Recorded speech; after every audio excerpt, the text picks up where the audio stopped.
ദൈവനാമത്തിന് മഹത്വം ഉണ്ടാകട്ടെ. പ്രിയപ്പെട്ടവരെ, നമ്മൾ ഈ നിലയിൽ മീറ്റിങ്ങിനായിട്ട് കൂടുന്ന കാര്യം സാഗ്ബറിനെ അറിയിച്ചപ്പോൾ ബ്രദർ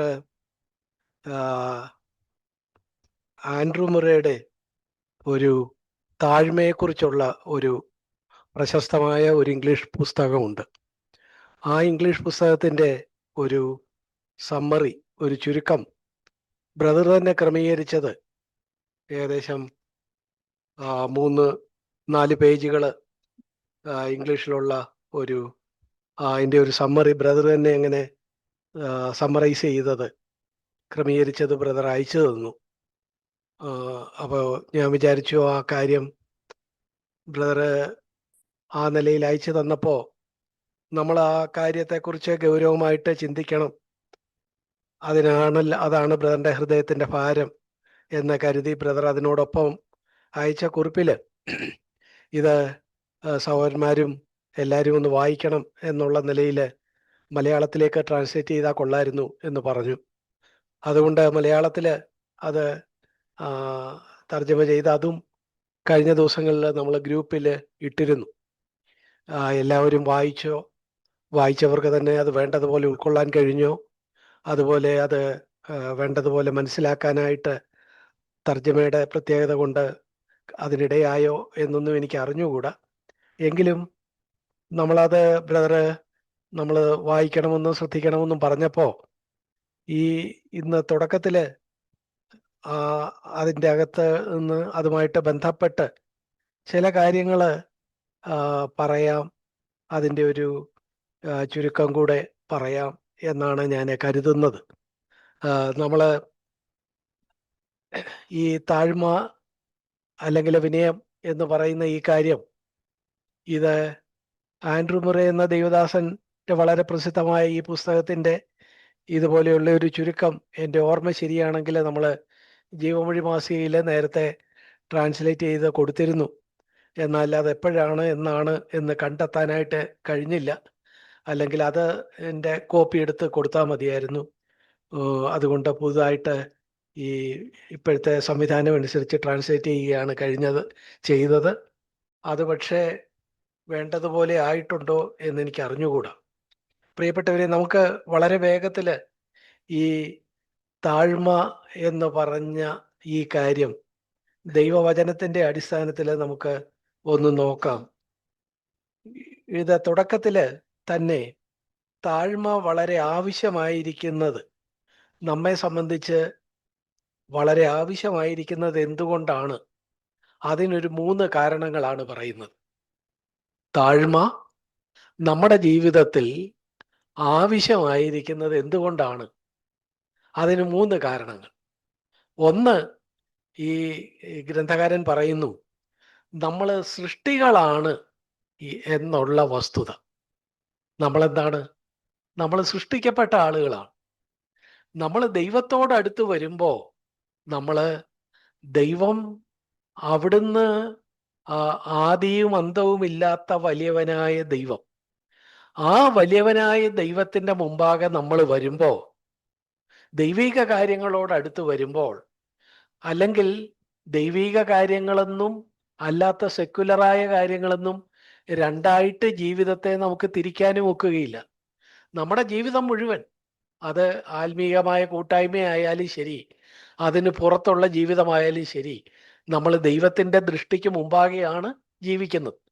നമ്മൾ ഈ കാലഘട്ടത്തിൽ ഇന്നടത്ത് ജനിച്ച് ഇത്ര നാൾ ജീവിക്കണം, ഈ കാര്യങ്ങളൊക്കെ വലിയവനായ ദൈവം തീരുമാനിച്ചിരിക്കുന്നു. അത് എന്ന് ലോകസ്ഥാപനത്തിന് മുമ്പ് തീരുമാനിച്ചിരിക്കുന്നു. നമ്മളത് ചിന്തിച്ചു പോയാൽ വളരെ അത്ഭുതകരമാണ്. നമ്മുടെ മനുഷ്യബുദ്ധിക്ക് മനസ്സിലാക്കാൻ ഒക്കുന്ന കാര്യമല്ല. ഈ ലോകത്തെ സൃഷ്ടിക്കുന്നതിന് മുമ്പ് തന്നെ ഈ 21-ാം നൂറ്റാണ്ടിൽ കാഞ്ഞിരപ്പള്ളിയിലും കോഴഞ്ചേരിയിലും കോട്ടയത്തും ഇന്നാരും ഒക്കെ ഇത്ര നാളിങ്ങനെ ജീവിക്കണമെന്ന് ദൈവം മുൻകൂട്ടി തീരുമാനിച്ചെന്നും ആ നിലയിൽ മുൻനിയമനം നടത്തിയെന്നും ഒക്കെ പറയുമ്പോൾ നമുക്ക് വേണ്ടതുപോലെ മനസ്സിലാകുന്നില്ല, ഇല്ലേ? പക്ഷേ അത് നമുക്ക് തരുന്ന, അതിനെക്കുറിച്ച് ചിന്തിക്കുമ്പോൾ അത് നമുക്ക് തരുന്ന ഒരു എളിമ എത്ര വലുതാണ്. ഈ വലിയ ലോകം എത്ര എത്രയോ നൂറ്റാണ്ടായിട്ട് ഈ കാലം ഇങ്ങനെ മുന്നോട്ട് പോകുന്നു. ഈ കാലത്തെ തന്നെ BC എന്നും AD എന്നും രണ്ടായിട്ട് തിരിച്ചിരിക്കുന്നു. ഇങ്ങനെയുള്ള ഈ കാലം ഇനി എന്നാണ് ഇത് തീരുക നമുക്കറിയില്ല. ആ കാലഘട്ടത്തിൽ ഒരു 60-70 വർഷം ജീവിക്കുന്ന ഒരു ജീവിതവുമായിട്ട് നമ്മളെ ഒരു പ്രത്യേക പ്രദേശത്ത്, അത് നമ്മുടെ ജീവിതത്തെ സംബന്ധിക്കുന്ന മുഴുവൻ കാര്യങ്ങളും പ്ലാൻ ചെയ്ത് ഒക്കെ ക്രമീകരിച്ചിരിക്കുന്നു എന്ന് പറയുമ്പോൾ, വലിയവനായ ദൈവം, സൃഷ്ടികളായ നമ്മൾ ഈ ഒരു താരതമ്യത്തിൽ നമുക്ക് എന്തിലേക്കേ വരാനുള്ളൂ? താഴ്മയിലേക്കേ വരാനുള്ളൂ. അല്ലാതെ എന്ത് കണ്ടിട്ടാണ് നമുക്ക് നിഗളിക്കാൻ ഒക്കുന്നത്? കാലത്തോട് നമ്മളെ താരതമ്യം ചെയ്താൽ നമുക്ക് എന്തെങ്കിലും നിഗളിക്കാനുണ്ടോ? ഓ, വലിയവനായ ദൈവം ഈ ലോകത്തിന്റെ സൃഷ്ടിക്കും മുമ്പേ കഴിഞ്ഞകാല നിത്യതയിൽ നമ്മളെ കണ്ടെന്നും മുൻ നിയമിച്ചെന്നും ഒക്കെ പറഞ്ഞാൽ നമ്മൾ അതുമായിട്ട് താരതമ്യം ചെയ്യുമ്പോൾ നമ്മൾ എന്താണ്? ഒന്നുമില്ല. ഇത് ചുരുക്കത്തിൽ നമ്മൾ സൃഷ്ടികളാണ് എന്ന സത്യം നമ്മളെ വലിയ താഴ്മയിലേക്ക് കൊണ്ടുപോകും. സങ്കീർത്തനക്കാരൻ ഈ കാര്യം, നമ്മൾ ഈ സങ്കീർത്തനങ്ങളിലൊക്കെ പല കാര്യങ്ങൾ ഇങ്ങനെ പറഞ്ഞിട്ടുണ്ടെങ്കിലും, ഈ സങ്കീർത്തനങ്ങൾ നമ്മൾ വളരെ വേഗത്തിൽ അങ്ങ് വായിച്ചു വിടുമെങ്കിലും അതിൽ പറയുന്ന പല കാര്യങ്ങളും ഈ നിലയിലൊക്കെ സങ്കീർത്തനക്കാരും ചിന്തിച്ചതിന് ശേഷമാണ് അവരൊരു വാക്യത്തിലോ 2 വാക്യത്തിലോ ഈ കാര്യങ്ങളൊക്കെ കോറിയിട്ടിരിക്കുന്നത്. ഉദാഹരണത്തിന് മോശയുടെ ഒരു സങ്കീർത്തനം നോക്കുക. മോശ എന്ന് പറഞ്ഞാൽ ആരാണ്? പല തലമുറകൾ കണ്ടത് ആളാണ് മോശ. ഒരു തലമുറ മുഴുവൻ തൻ്റെ മുമ്പിൽ ഇല്ലാതാകുന്നതും ഒക്കെ താൻ കണ്ടതാണ്. എത്രയോ തലമുറകൾ താൻ മിസ്രൈമിൽ നിന്ന് വിടുവിച്ചു കൊണ്ടുവന്നവർ, അവര് അവിശ്വാസ നിമിത്തം അവരൊക്കെ ആ മരുഭൂമിയിൽ പട്ടുപോയി. പുതിയൊരു തലമുറ, ഇവരെയൊക്കെ കൊണ്ടുവന്ന അവരുടെ നേതാവായിരുന്ന മോശ 600,000 വരുന്ന ഈ ജനവുമായിട്ട് യാത്ര ചെയ്യുമ്പോൾ ഒരു ദിവസം തന്നെ ആ കൂട്ടത്തിൽ എത്രയോ മരണങ്ങൾ ഉണ്ടായിട്ടുണ്ടാവാം. ഞാൻ ചിലപ്പോൾ ചിന്തിക്കാറുണ്ട്, മോശയ്ക്ക് ശവസംസ്കാര ശുശ്രൂഷ നടത്താനേ സമയം ഉണ്ടായിരുന്നിരിക്കുകയുള്ളൂ. ഒരു ദിവസം തന്നെ എത്ര എണ്ണം നടന്നിരിക്കാം. അങ്ങനെ മരണത്തെ അടുത്ത് കണ്ട്, ജീവിതത്തിന്റെ വ്യത്യസ്ത മുഖങ്ങളെ കണ്ട്, പല തലമുറകൾ തൻ്റെ മുൻപാകെ ഉയർന്നു വരുന്നതും ഇല്ലാതാകുന്നതും പുതിയ തലമുറകൾ രൂപപ്പെടുന്നതും ഒക്കെ അടുത്ത് നിന്ന് കണ്ട ഇത്രയും വലിയ ഒരു മനുഷ്യൻ നമുക്ക് ബൈബിളിലെ വേറൊരാളെ നമുക്ക് ആ നിലയിൽ കാണാനൊക്കുമോ എന്ന് എനിക്ക് അറിഞ്ഞുകൂടാ. ആ മോശ തൻ്റെ 90-ാം സങ്കീർത്തനത്തിൽ, ആ സങ്കീർത്തനത്തിൽ ദൈവത്തിൻ്റെ വലിപ്പവും മനുഷ്യജീവിതത്തിൻ്റെ വ്യർത്ഥതയും, മനുഷ്യനൊരു സൃഷ്ടിയും ദൈവം ആദ്യനും അന്ത്യനുമായ അങ്ങനെയുള്ള വലിയവനായ ദൈവവും ഇതിൻ്റെ ഒരു താരതമ്യം പറയുന്നത് പോലെ നമുക്ക് തോന്നും. 90-ാം സങ്കീർത്തനം നോക്കുക. അതിൻ്റെ 2-ാമത്തെ വാക്യം, 2-ാമത്തെ വാക്യം ഞാൻ വായിക്കുന്നു. പർവ്വതങ്ങൾ ഉണ്ടായതിനും നീ ഭൂമിയെയും ഭൂമണ്ഡലത്തെയും നിർമ്മിച്ചതിനു മുമ്പേ നീ അനാദിയായും ശാശ്വതമായും ദൈവമാകും. ആ സങ്കീർത്തനം മുഴുവൻ വായിച്ചാൽ, തുടക്കം മുതൽ വായിച്ചാൽ, കർത്താവേ നീ തലമുറ തലമുറയായി ഞങ്ങളുടെ സങ്കേതമായിരിക്കുന്നു. നീ മർത്യനെ പൊടിയിലേക്ക് മടങ്ങി ചേരുമാറാക്കുന്നു. 4-ാം വാക്യം നോക്കുക. 1000 സംവത്സരം നിന്റെ ദൃഷ്ടിയിൽ ഇന്നലെ കഴിഞ്ഞു പോയ ദിവസം പോലെയും രാത്രിയിലെ ഒരു യാമം പോലെയും മാത്രം ഇരിക്കുന്നു. നോക്കുക, ദൈവത്തിന്റെ കാര്യം ഒരു വാക്യത്തിൽ പറയുന്നു, അതിനോട് താരതമ്യം ചെയ്ത് മറുവശത്ത് മനുഷ്യന്റെ വ്യർത്ഥത പറയുന്നു. നീ അനാദിയായി ശാശ്വതമായും ദൈവമാകുന്നു, from everlasting to everlasting, അങ്ങനെയുള്ള വലിയ ദൈവം. എന്നിട്ട് തൊട്ടടുത്ത വാക്യത്തിൽ പറയുന്നു, മർത്യനെ പൊടിയിലേക്ക് ചേരുമാറാക്കുന്നു. 1000 സംവത്സരം നിന്റെ ദൃഷ്ടിയിൽ ഇന്നലെ കഴിഞ്ഞു പോയ പോലെ ആയിരിക്കുന്നു, രാത്രിയിലെ ഒരു യാമം പോലെ ആയിരിക്കുന്നു എന്ന് വീണ്ടും പറയുന്നു. എന്നിട്ട് അടുത്ത വാക്യത്തിൽ പറയുന്നു, അവരൊരു ഉറക്കം പോലെയാണ്.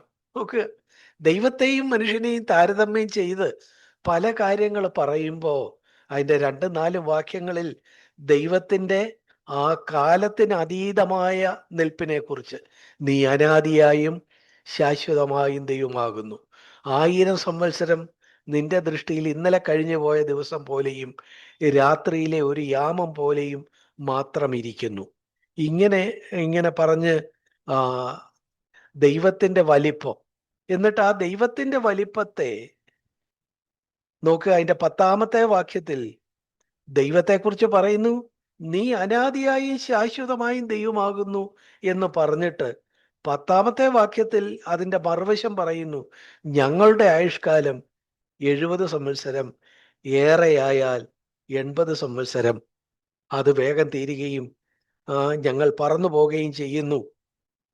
കണ്ടോ പ്രിയപ്പെട്ടവരെ, ഈ സങ്കീർത്തനം നമ്മൾ വായിക്കുമ്പോൾ ഇതാ ദൈവത്തിൻ്റെ ആ കാലാതീതമായ നിലനിൽപ്പിന്റെ മുമ്പാകെ നാം 70-80 വർഷം ജീവിക്കുന്ന ആളുകൾ, രാത്രിയിലെ ഒരു യാമം പോലെ, ഒരു ഉറക്കം പോലെ, അങ്ങനെയൊക്കെ ഉള്ള ജീവിതത്തിന്റെ, മനുഷ്യ ജീവിതത്തിന്റെ ആ ഒരു വ്യർത്ഥതയെക്കുറിച്ച് പറയുമ്പോൾ നമുക്കിതിൽ നിന്ന് എന്താ കാണാൻ കഴിയുന്നത്? നാം സൃഷ്ടികളാണ്. ദൈവത്തിന്റെ ആ അനാദിയും ശാശ്വതവുമായ ദൈവത്തോട് താരതമ്യപ്പെടുത്തുമ്പോൾ നമ്മൾ 70-80 വർഷം മാത്രം ജീവിക്കുന്ന നമ്മൾ, നമ്മുടെ സംവത്സരങ്ങളെ ഒരു നെടുവീർപ്പ് പോലെ കഴിച്ചു വിടുന്ന നാം സൃഷ്ടികളാണ് എന്ന ആ വസ്തുത, അത് നമ്മളെ തീർച്ചയായിട്ടും താഴ്മയിലേക്ക് നടത്തണം. ഇതാണ് മോശ ഈ സങ്കീർത്തനത്തിലും പറയുന്നത്. പ്രിയപ്പെട്ടവരെ, അപ്പൊ നമ്മൾ പറഞ്ഞു വന്നത്, നമ്മളെ താഴ്മയിലായിരിക്കണം എന്നുള്ളതിന് ഒന്നാമത്തെ കാരണം, അതിന് വേറെ വലിയ കാര്യങ്ങളൊന്നും ഓർക്കണ്ട, നമ്മൾ സൃഷ്ടികളാണ് എന്ന കാര്യം മാത്രം ഓർത്താൽ നമുക്ക് നിഗളിക്കാനൊന്നുമില്ല. സൃഷ്ടികളാണ്, എത്രയോ ചെറുതാണ് എന്ന് കാണുക. ഇതാണ് സങ്കീർത്തനക്കാരൻ പറയുന്നത്. ദൈവമോ? ദൈവത്തിന് ആദ്യന്തമില്ലാത്ത ദൈവം. ഈ 90-ാം ആ സങ്കീർത്തനങ്ങളിൽ തന്നെ ദൈവത്തിന്റെ മഹത്വത്തെ പിന്നെയും പലയിടത്തും പറയുന്നുണ്ട്. 93-ാം സങ്കീർത്തനം നോക്കുക, അതിന്റെ 1-ാമത്തെ വാക്യം, യഹോവ വാഴുന്നു, അവിടുന്ന് മഹിമ ധരിച്ചിരിക്കുന്നു. യഹോവ വാഴുന്നു, റെയിൻ, അവിടുന്ന് റെയിൻസ്, അവിടുന്ന് അങ്ങനെ വാഴുകയാണ്.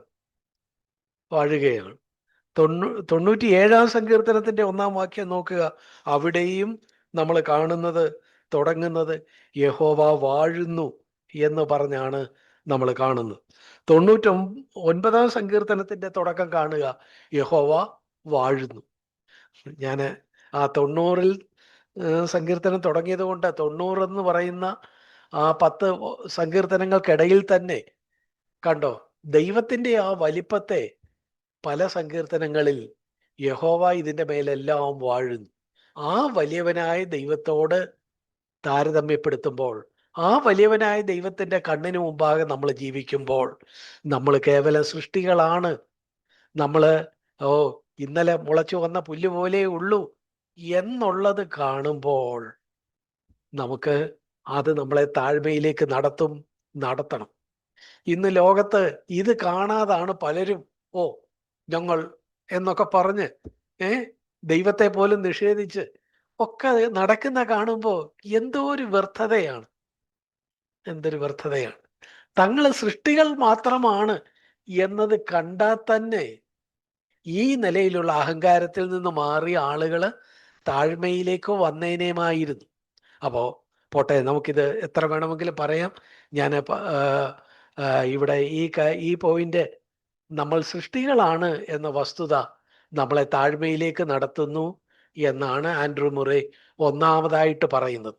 രണ്ടാമതായിട്ട് അദ്ദേഹം പറയുന്നു മറ്റൊരു കാര്യം, നാം പാപികളാണെന്ന വസ്തുത നമ്മളെ താഴ്മയിലേക്ക് നടത്തണം എന്നാണ് അദ്ദേഹം പറയുന്നത്. നാം പാപികളാണ്. നാം രക്ഷിക്കപ്പെടുന്നതിന് മുമ്പ് നമ്മൾ എന്തായിരുന്നു? പാപികളായിരുന്നു. പാപത്തിൽ മുഴുകി. പാപത്തിൽ എൻ്റെ അമ്മ എന്നെ ഗർഭം ധരിച്ചു. പാപത്തിൻ്റെ ലാണ് നമ്മുടെ ജനനവും ജീവിതവും ഒക്കെ. ആട്ടെ, രക്ഷിക്കപ്പെട്ട ശേഷവും നമുക്ക് വേണ്ടതുപോലെ ഒരു വിശുദ്ധ ജീവിതം ജീവിക്കാൻ കഴിഞ്ഞിട്ടുണ്ടോ? ദൈവത്തിന്റെ വിശുദ്ധിയുമായിട്ട് നേരത്തെ നമ്മൾ സൃഷ്ടികളാണെന്ന വസ്തുത നമ്മൾ താരതമ്യം ചെയ്തത് ഏതുമായിട്ടാ? ദൈവം സൃഷ്ടിക്ക് അതീതനാണ്, ആദ്യനും അന്ത്യനുമാണ് എന്നതുമായിട്ടാണ് താരതമ്യം ചെയ്തത്.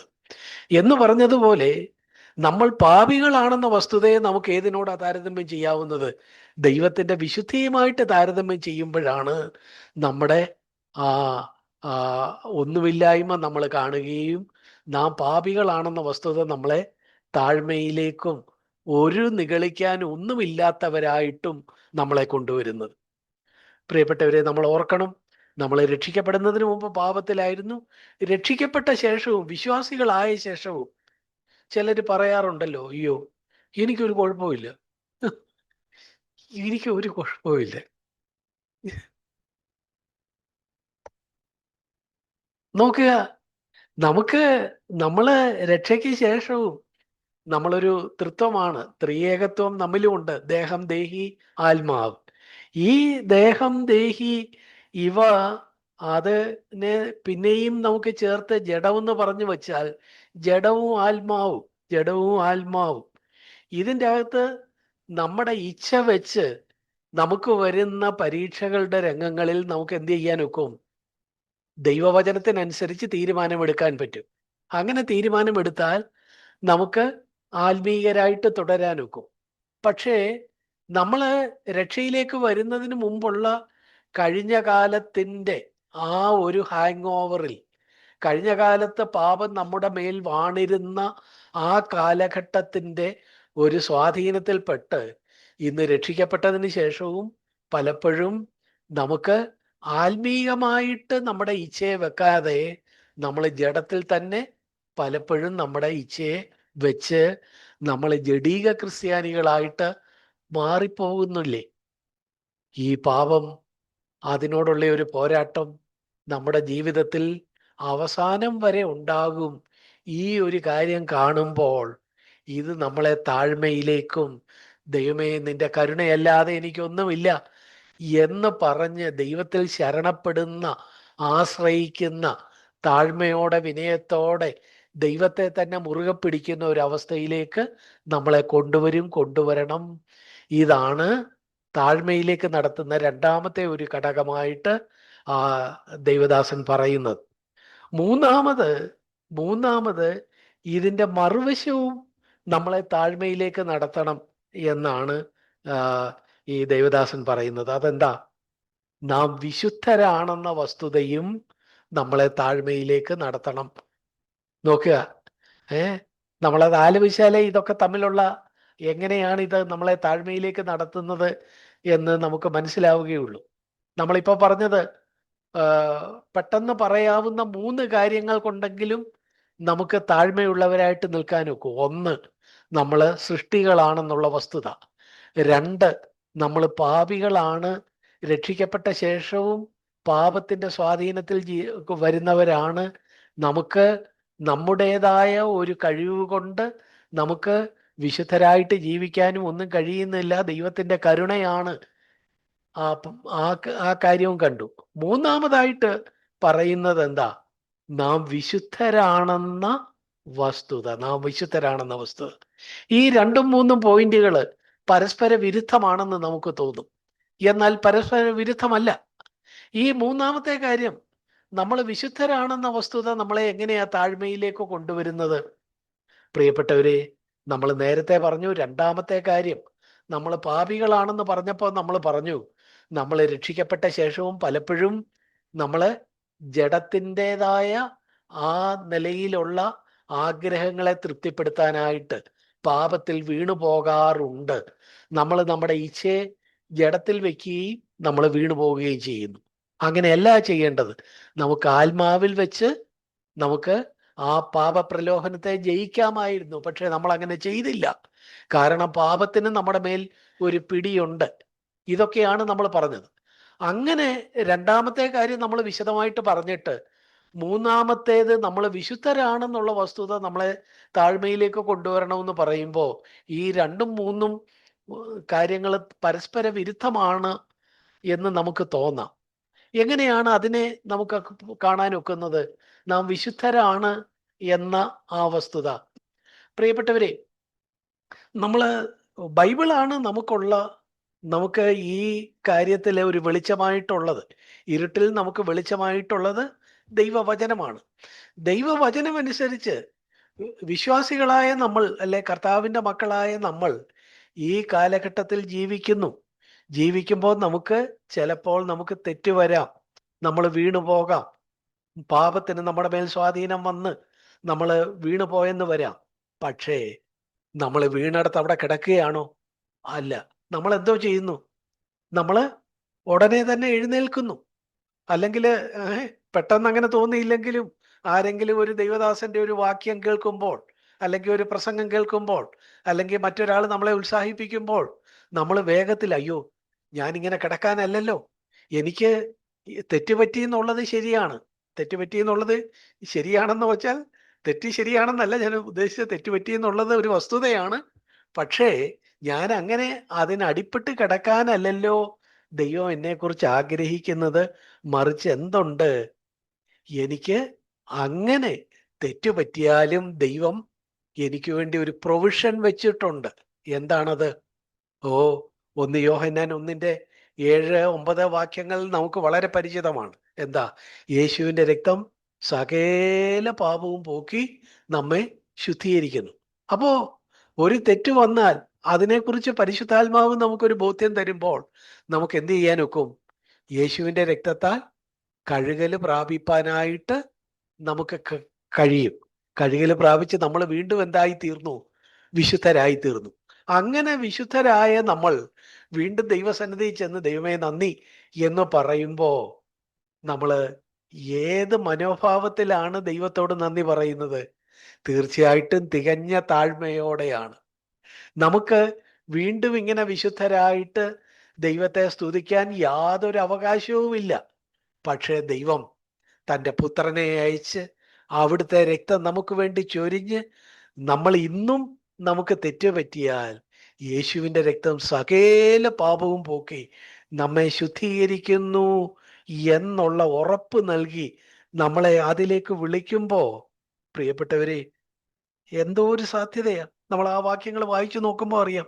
അവൻ വെളിച്ചത്തിൽ ഇരിക്കുന്നത് പോലെ നാം വെളിച്ചത്തിൽ നടക്കുന്നുവെങ്കിൽ നമുക്ക് തമ്മിൽ കൂട്ടായ്മയുണ്ട്. അവന്റെ പുത്രനായ യേശുവിൻ്റെ രക്തം സകല പാപവും പോക്കി നമ്മെ ശുദ്ധീകരിക്കുന്നു. അവൻ നമ്മോട് പാപങ്ങളെ ക്ഷമിച്ച് സകല അനീതിയും പോക്കി നമ്മെ ശുദ്ധീകരിപ്പാൻ തക്കവണ്ണം വിശ്വസ്തനും നീതിമാനുമാകുന്നു. നോക്കുക, കുറേയേറെ നേരം ഈ കാര്യം പറഞ്ഞുകൊണ്ടിരിക്കണമെന്ന് എനിക്ക് താല്പര്യമുണ്ട്. പക്ഷെ സമയമില്ലാത്തത് കൊണ്ട് പറയുന്നില്ല. നോക്കുക, നമ്മൾ ഈ വചനത്തിൻ്റെ ഒക്കെ അടിസ്ഥാനത്തിൽ യേശുവിൻ്റെ രക്തത്തോട് അടുത്ത് വന്ന് വീണ്ടും വിശുദ്ധരായിട്ട് ദൈവസഭയിൽ വന്ന്, അല്ലെ ദൈവമുമ്പാകെ കളങ്കമറ്റ ഒരു മനസാക്ഷിയോടെ നിൽക്കുമ്പോൾ നമുക്ക് എന്തെങ്കിലും അഹങ്കരിക്കാനുണ്ടോ? ഇല്ല, ഒന്നും അഹങ്കരിക്കാനില്ല. ദൈവമേ, നീതിമാനായ നീ, ഞാൻ ആ പാപത്തിൽ വീണപ്പോൾ എന്നെ ഇല്ലാതാക്കി കളയാമായിരുന്നു. പക്ഷെ അവിടുത്തെ കരുണയാലാണ് ഞാൻ വീണ്ടും, അതും എത്രാമത്തെ തവണ, ഈ കാര്യത്തിൽ തന്നെ എത്രാമത്തെ തവണ, എന്നിട്ടും എന്നോട് കരുണ തോന്നി വീണ്ടും എന്നെ വിശുദ്ധനാക്കിയല്ലോ. ഞാൻ വിശുദ്ധനായിരിക്കുന്നു എന്നുള്ളതിനെ യഥാർത്ഥത്തിൽ ഒന്ന് കാണുമ്പോ അതെന്നെ എന്തിലേക്ക് നടത്തും? താഴ്മയിലേക്ക് തന്നെ നടത്തും, നിഗളത്തിലേക്കല്ല. എന്ന് മാത്രമല്ല, അവിടെ നമ്മൾ കാണുന്നു, അങ്ങനെ നമ്മളെ യേശുവിൻ്റെ രക്തം സകല പാപവും പോക്കി നമ്മളെ ശുദ്ധീകരിക്കുന്നു എന്ന് പറയുന്നതിനോട് ചേർത്ത് തന്നെ നമ്മൾ പലപ്പോഴും പറയാറുള്ള 2 വാക്യങ്ങളാണ് എബ്രായർ 8:12 10:17. 2 വാക്യങ്ങളും പുതിയ നിയമത്തിൽ നമുക്ക് ഉറപ്പ് തരുന്നത് എന്താ? നമ്മുടെ അകൃത്യങ്ങൾ അവിടുന്ന് ക്ഷമിക്കുന്നത്, അവിടുന്ന് എന്ത് ചെയ്യും? അവിടുന്ന് മറന്നു കളയുകയും ചെയ്യും. അതിൻ്റെ കണക്ക് സൂക്ഷിക്കുന്നില്ല. ഈ കണക്ക് സൂക്ഷിക്കാത്തത് കൊണ്ട് അടുത്ത തവണ തെറ്റുപറ്റുമ്പോഴും നമുക്ക് ആദ്യം ഒരു തെറ്റുപറ്റിയ ആളെ പോലെ തന്നെ ദൈവത്തിൻ്റെ അടുത്ത് ചെന്ന് ആ പാപത്തിനായിട്ട് ക്ഷമ ചോദിച്ച് വീണ്ടും വിശുദ്ധനാകാനൊക്കും. നോക്കുക, അപ്പോ നമ്മൾ പറഞ്ഞതുപോലെ 2ഉം 3ഉം, ഞാൻ പാപിയാണെന്നുള്ള വസ്തുതയും ഞാൻ വിശുദ്ധനാണെന്നുള്ള വസ്തുതയും പരസ്പര വിരുദ്ധമല്ല. ഒന്നിൻ്റെ തുടർച്ചയാണ്, അതിൻ്റെ ഭാഗമാണ് എന്ന് കണ്ടെത്താൻ കഴിയും. ചുരുക്കത്തിൽ ഈ ദൈവദാസൻ പറഞ്ഞേക്കുന്നത്, നമ്മൾക്ക് താഴ്മയിൽ നിൽക്കാൻ വളരെ അടിസ്ഥാനപരമായി ഇതിന് വലിയ കാര്യങ്ങളൊന്നും വേണ്ട. നമ്മുടെ ദൈനംദിന ജീവിതത്തോട് ബന്ധപ്പെട്ട് വളരെ വളരെ നമ്മൾ ഡൗൺ ടു എർത്തായ 3 കാര്യങ്ങൾ എന്തൊക്കെയാ? നമ്മൾ സൃഷ്ടികളാണെന്ന വസ്തുത. അത് കണ്ടെത്താൻ വേറെ എവിടെയെങ്കിലും പോണോ? വേണ്ട, വേണ്ട, വേണ്ട. നമ്മുടെ വരുന്ന വഴിക്ക് നമ്മുടെ കാല് കല്ലേലൊന്ന് തട്ടിയാൽ മതി, ആ നഖം ഒന്ന് ഇളകിയാൽ മതി. അയ്യോ, എന്താ പറ്റിയത്? സൃഷ്ടിയാ ബ്രദറെ, സൃഷ്ടിയാ. ഇത്രയേ ഉള്ളൂ. ഇത് നമ്മളെ താഴ്മയിലേക്ക് നടത്തും. നമ്മള് ഈ അതുപോലെ തന്നെ ദൈവവചനം തലയാഴ്ചയും കേട്ടതാണ്, ഇപ്പൊ പോരാ നേരത്തും ബൈബിൾ എടുത്ത് വായിച്ചതാണ്. എന്നിട്ടും വഴിയിൽ ഇറങ്ങിയപ്പോ നമുക്ക് ഏതെങ്കിലും ഒരു പാപത്തിൽ നമ്മൾ നമ്മുടെ നോട്ടം കൊണ്ടോ ചിന്ത കൊണ്ടോ വീണു പോയെങ്കിൽ, അയ്യോ, പാപിയാണെന്ന വസ്തുതയും നമ്മളെ താഴ്മയിലേക്ക് കൊണ്ടുവരുന്നു. എന്നാൽ അതേ കാര്യം തന്നെ ആ ഒരു മിനിറ്റിനകം തന്നെ യേശുവിൻ്റെ രക്തത്താൽ കഴുകപ്പെട്ട് അത് ദൈവം എന്നേക്കും മറന്നു എന്ന ഉറപ്പിനെ മുറുകെ പിടിക്കുമ്പോൾ എന്നെ വിശുദ്ധരാക്കി എന്നുള്ള വസ്തുതയും, അതിനും എനിക്കൊരു അർഹതയില്ല, ഇതൊന്നും അർഹതയുടെ അടിസ്ഥാനത്തിലല്ലല്ലോ എന്നുള്ള തിരിച്ചറിവ് നമ്മളെ എന്താക്കി തീർക്കും? നമ്മളെ താഴ്മയുള്ളവരാക്കി തീർക്കും. ഈ കാര്യമാണ് അതിൻ്റെ ആദ്യത്തെ പാരഗ്രാഫിൽ തന്നെ നമ്മൾ കാണുന്നത്. പ്രിയപ്പെട്ടവരെ, നമുക്കതുകൊണ്ട് ഈ 3 കാര്യങ്ങളെയും നമുക്ക് ഗൗരവമായിട്ട് എടുക്കുകയും നമുക്ക് ആ നിലയിൽ താഴ്മയിൽ ജീവിക്കുന്നതാണ് നമ്മളെ സംബന്ധിച്ച് ദൈവം ആഗ്രഹിക്കുന്നത്. അതുകൊണ്ടാണ് ദൈനംദിന ജീവിതത്തിൽ നമുക്ക് തൊട്ടറിയാൻ പാകത്തിലുള്ള ഈ 3 കാര്യങ്ങൾ നമ്മുടെ ജീവിതത്തോട് ദൈവം ചേർത്ത് വെച്ചിരിക്കുന്നത്. എന്തിനാ? നമ്മൾ സൃഷ്ടികളാണെന്ന വസ്തുത. നമ്മൾ പെട്ടെന്ന് പാപത്തിൽ വീഴുന്നു, നമുക്ക് അവിടെ നിന്ന് വേഗത്തിൽ വിശുദ്ധിയിലേക്ക് വരാം. ഈ 3 വസ്തുതകളെ ഇത്രയും നമ്മുടെ ദൈനംദിന ജീവിതത്തിൽ നമുക്ക് തൊട്ടറിയാൻ പാകത്തിലും അനുഭവിക്കാൻ പാകത്തിലും ദൈവം നമ്മുടെ ജീവിതത്തോട് ചേർത്ത് വെച്ചത് എന്തിനാണ്? തീർച്ചയായിട്ടും നമുക്കിങ്ങനെ പറയാം, ദൈവം നമ്മളെക്കുറിച്ച് ആഗ്രഹിക്കുന്നത് നമ്മളെപ്പോഴും എല്ലാ ദിവസവും താഴ്മയിൽ തന്നെ ആയിരിക്കണം. ഇതാണ് ദൈവത്തിൻ്റെ ആഗ്രഹം. അതിനുവേണ്ടിയാണ് അവിടുന്ന് എൻ്റെ ഈ കാര്യങ്ങൾ ഈ നിലയിൽ ക്രമീകരിച്ചത് എന്ന് നമുക്ക് അവിടെ പറഞ്ഞ് ആ ഭാഗം നമുക്ക് വിടാം. രണ്ടാമതായിട്ട് കാണുന്നത് എന്താ? യേശുവിനെ മാതൃകയാക്കുന്ന ഒരു കാര്യം. മത്തായി എഴുതിയ സുവിശേഷം 11-ാമത്തെ അധ്യായത്തിൻ്റെ 29-ാമത്തെ വാക്യം നമുക്ക് വളരെ പരിചിതമായ വാക്യമാണ്. മത്തായി 11:29 യേശു പറയുന്നു, ഞാൻ സൗമ്യതയും താഴ്മയും ഉള്ളവനാകിയാൽ എൻ്റെ നുകമേറ്റ് എന്നോട് പഠിപ്പീൻ, എന്നാൽ നിങ്ങളുടെ ആത്മാക്കൾക്ക് ആശ്വാസം കണ്ടെത്തും. യേശു എന്ത് പറയുന്നു? യേശുവും പറയുന്നു, ഞാൻ താഴ്മയുള്ളവനാണ്, സൗമ്യതയുള്ളവനാണ്. ഞാൻ താഴ്മയും സൗമ്യതയും ഉള്ളവനാണ്. അതുകൊണ്ട് നിങ്ങൾ ഈ താഴ്മ എന്നിൽ നിന്ന് പഠിപ്പീൻ എന്ന് പറയുന്നു. എന്താ ഈ താഴ്മ? ഞാൻ സൗമ്യതയും താഴ്മയും ഉള്ളവനാകിയാൽ എന്താ ഈ താഴ്മയും സൗമ്യതയും? രണ്ടും രണ്ടാണോ ഒന്നാണോ? നമ്മൾ പലപ്പോഴും സൗമ്യതയും താഴ്മയും ഒന്നായിട്ട് അങ്ങ് കരുതും. എങ്കിലും നമുക്ക് ഒരു ചെറിയ വ്യത്യാസം അതിൻ്റെ പ്രായോഗിക തലത്തിൽ നമുക്ക് കാണാനൊക്കും. താഴ്മയെന്ന് പറയുന്നത് ഉള്ളിലെ ഒരു മനോഭാവമാണ്. സൗമ്യതയെന്ന് പറയുന്നത് ആ മനോഭാവം പ്രവൃത്തിയിൽ പ്രകടമാകുന്ന വിധമാണ് സൗമ്യത. യേശു പറയുന്നു, എനിക്ക് താഴ്മയും സൗമ്യതയുമുണ്ട്, അല്ലെങ്കിൽ ഞാൻ താഴ്മയുടെ ആൾരൂപമാണ് എന്ന് യേശു പറയുന്നു. താഴ്മയുടെ ആൾരൂപമാണ്. എന്നിൽ നിന്ന് എന്നോട് പഠിപ്പീൻ എന്നും കർത്താവ് പറഞ്ഞിരിക്കുമ്പോൾ ഈ താഴ്മയും സൗമ്യതയും, ഈ താഴ്മ, ഹ്യൂമിലിറ്റി നമുക്ക് കർത്താവിൽ നിന്നാണ് പഠിക്കാനായിട്ടൊരു മാതൃകയായിട്ട് എടുക്കാൻ ഒക്കുന്നത്. നേരത്തെ പറഞ്ഞ നമ്മൾ സൃഷ്ടികളാണെന്ന വസ്തുത, പാപത്തിൽ നമ്മൾ വീഴുന്നു എന്നുള്ള വസ്തുത, നമ്മൾ അവിടെ നിന്ന് വിശുദ്ധിയിലേക്ക് നമുക്ക് വേഗത്തിൽ വരാൻ കഴിയുന്നു എന്ന വസ്തുതയൊക്കെ നമ്മുടെ ദൈനംദിന നമ്മുടെ ജീവിതത്തോട് ബന്ധപ്പെട്ട് തന്നെ നമുക്ക് കണ്ടറിയാവുന്ന കാര്യങ്ങളാണ്. ഇപ്പോഴിതെന്താ? മത്തായി 11:29 വരുമ്പോൾ, അടുത്ത ഘട്ടത്തിലേക്ക് വരുമ്പോഴോ, നമുക്ക് താഴ്മയ്ക്കായിട്ട് മറ്റൊരാളെ നോക്കാം. ആരെ? കർത്താവിനെ നോക്കാം. കർത്താവിൽ നിന്ന് ഈ കാര്യം പഠിക്കാനായിട്ട് കഴിയും എന്നാണ് പറയുന്നത്.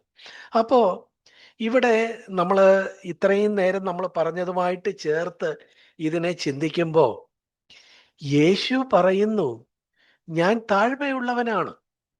ആ താഴ്മ എൻ്റെ പെരുമാറ്റത്തിൽ സൗമ്യതയായിട്ട് പ്രകടമാകുന്നുമുണ്ട്. ചുരുക്കത്തിൽ, ഞാൻ ഉള്ളിൻ്റെ ഉള്ളിൽ താഴ്മയുള്ളവനാണ്, ആ താഴ്മ എന്നോട് പഠിപ്പീൻ എന്ന് യേശു പറയുമ്പോൾ, യേശുവിന് എങ്ങനെയാണ് ഈ താഴ്മ കിട്ടിയത്? നമ്മൾ നേരത്തെ പറഞ്ഞു, സൃഷ്ടികൾ ആണ് നമ്മൾ. അങ്ങനെയുള്ള സൃഷ്ടികളായ നമുക്ക് ഒരു മാതൃകയാകാൻ ദൈവമായ കർത്താവിന് എങ്ങനെ കഴിഞ്ഞു? പ്രിയപ്പെട്ടവരെ, ഈ യേശുവിൻ്റെ ഈ നിലയിലെ ഭൂമിയിലെ അവതാരവും ഈ മനുഷ്യനായിട്ടുള്ള ആ ജീവിതവും സത്യത്തിൽ നമ്മളെ താഴ്മ പഠിപ്പിക്കാനായിട്ട് ദൈവം ചെയ്ത ഒരു കാര്യമായിട്ട് നമുക്ക് ഈ കോണ്ടസ്റ്റിൽ കാണാനായിട്ട് കഴിയും. ഫിലിപ്പിയർക്ക് എഴുതിയ ലേഖനം 2-ാം അധ്യായം 6 മുതൽ 8 വരെയുള്ള വാക്യങ്ങൾ നമുക്കറിയാം. അവൻ ദൈവമായിരിക്കെ ദൈവത്തോടുള്ള സമത്വം മുറുകെ പിടിച്ചുകൊള്ളണമെന്ന് വിചാരിക്കാതെ തന്നെത്താൻ താഴ്ത്തി താഴ്ത്തി താഴ്ത്തി അവിടുന്ന് വന്നു. താഴ്ത്തി താഴ്ത്തി താഴ്ത്തി എന്ന് പറയുമ്പോൾ ഏതിൽ നിന്ന് ഏതിലേക്ക് താഴ്ത്തി? സൃഷ്ടാവ് എന്ന ആ തലത്തിൽ നിന്ന്, അല്ലെങ്കിൽ ആദിയും അന്തവുമായിരുന്നു എന്ന ആ തലത്തിൽ നിന്ന്, അല്ലെങ്കിൽ മനുഷ്യത്വത്തിന്റെ യാതൊരു ലാഞ്ചനയും ഇല്ലാതെ നിത്യവിശുദ്ധനായിട്ടിരുന്നു എന്ന വസ്തുതയിൽ നിന്ന് ഒക്കെ കർത്താവായ യേശു ഭൂമിയിലേക്ക് വന്നപ്പോൾ അവിടുന്ന് എന്ത് ചെയ്തു? തന്നെത്താൻ താഴ്ത്തി എന്തായി തീർന്നു? ഒരു സൃഷ്ടിയെ പോലെ ആയിത്തീർന്നു. ഒരു സൃഷ്ടിക്ക് എന്തുണ്ട്? ഒരു തുടക്കമുണ്ട്, ഒരു അവസാനമുണ്ട്, ഒരു ജനനമുണ്ട്, ഒരു മരണമുണ്ട്. യേശു എന്തായി തീർന്നു? ഒരു ജനനവും മരണവും ഒരു കാലഘട്ടവും തൻ്റെ ആയുസ്സായിട്ടെടുത്ത് ഈ ഭൂമിയിലേക്ക് വന്നപ്പോൾ ഫലത്തിൽ സൃഷ്ടാവായ വലിയവനായ ദൈവം അവിടുന്ന് എന്തായി തീർന്നു? ഒരു സൃഷ്ടി പോലെ ആയിത്തീർന്നപ്പോ അവിടെ ആ താഴ്മയ്ക്ക് നമുക്കൊരു മുൻകുറിയാകാൻ വേണ്ടിയാണ് കർത്താവ് അങ്ങനെ വന്നത് എന്ന് നമുക്ക് ഈ ഭാഗത്ത് നിന്ന് ചിന്തിക്കാൻ കഴിയും. രണ്ടാമത്, അപ്പം നമ്മളെ താഴ്മയിലേക്ക് കൊണ്ടുവരുന്ന 3 ഘടകങ്ങൾ നമ്മൾ തുടക്കത്തിൽ പറഞ്ഞത് ഇവിടെ കർത്താവിനോടുള്ള ബന്ധത്തിൽ നമുക്ക് മറ്റൊരു തരത്തിൽ അപ്ലൈ ചെയ്യാനായിട്ടൊക്കും. എന്താ? നമ്മൾ നേരത്തെ പറഞ്ഞു, നമ്മൾ സൃഷ്ടികളാണെന്ന വസ്തുത. യേശുവും നമുക്കൊരു മാതൃകയാകാൻ വേണ്ടി, താഴ്മയ്ക്കൊരു മാതൃകയാകാൻ വേണ്ടി അവിടുന്ന് എന്ത് ചെയ്തു? ഒരു പ്രത്യേക കാലഘട്ടത്തിൽ ഒരു ജനനത്തിനും മരണത്തിനും ഇടയ്ക്ക് തൻ്റെ ജീവിതത്തെ തളച്ചിട്ട് താന് നമ്മളെപ്പോലെ സൃഷ്ടാവായിരുന്ന ദൈവം ഒരു സൃഷ്ടിയെ പോലെ ആ പരിമിതികളൊക്കെ സ്വീകരിച്ചു. ഒരു സൃഷ്ടിക്ക് വിശപ്പുണ്ട്, ദാഹമുണ്ട്. കർത്താവിന് വിശന്നു, ദാഹിച്ചു. ഒരു സൃഷ്ടിക്ക് എന്തുണ്ട്? ഉറക്കമുണ്ട്, വിശ്രമിക്കണം. കർത്താവ് ക്ഷീണിച്ചു, വിശ്രമിച്ചു, ഉറങ്ങി. കണ്ടോ? ഈ പരിമിതികളൊക്കെ എന്തിനായിട്ടാണ് ഏറ്റെടുത്തത്? എന്തിനായിട്ടാണ് ഏറ്റെടുത്തത്? തീർച്ചയായിട്ടും താഴ്മ എന്നിൽ നിന്ന് പഠിപ്പീൻ എന്ന് നമ്മളോട് പറയണമെങ്കിൽ യേശുവിന് നമുക്ക് മനസ്സിലാകുന്ന നിലയിൽ ഈ താഴ്മ തൻ്റെ ജീവിതത്തിൽ കൊണ്ടുവരണം. നോക്കുക, വലിയവനായ ദൈവം നമ്മളെ സ്നേഹിച്ച് ഏതെല്ലാം നിലയിലാണ് ഈ കാര്യങ്ങൾ ചെയ്തിരിക്കുന്നത്. ഇത് നമ്മളൊക്കെ ചിന്തിക്കും തോറും എത്രയോ വലിയ വലിയ കാര്യമാണ്. അപ്പോ കർത്താവ് ആ നിലയിൽ ചെയ്തു. ആ ഒരു കാര്യമാണ് ഫിലിപ്പിയർ 2-ാം അധ്യായം 6-8 വാക്യങ്ങളിൽ നമ്മൾ കാണുന്നു. അവൻ ദൈവമായിരിക്കെ ദൈവത്തോടുള്ള സമത്വം മുറുകെ പിടിച്ചു കൊള്ളണം എന്ന് വിചാരിക്കാതെ തന്നെത്താൻ താഴ്ത്തി താഴ്ത്തി താഴ്ത്തി വന്ന് ആ നിലയിൽ ചില പരിമിതികൾ താൻ സ്വീകരിച്ചു. രണ്ടാമത് നമ്മൾ പറഞ്ഞത് എന്താ? രണ്ടാമത് നമ്മൾ പറഞ്ഞു പാപികളാണെന്ന വസ്തുത. ഈ കാര്യം, ഈ ഘടകം യേശുവിന് ആപ്ലിക്കബിൾ ആണോ? ആപ്ലിക്കബിൾ അല്ല. അല്ല. എന്നാൽ അത് തരുന്ന വേറെ ചില കാര്യങ്ങൾ കർത്താവ് ഏറ്റെടുത്തു.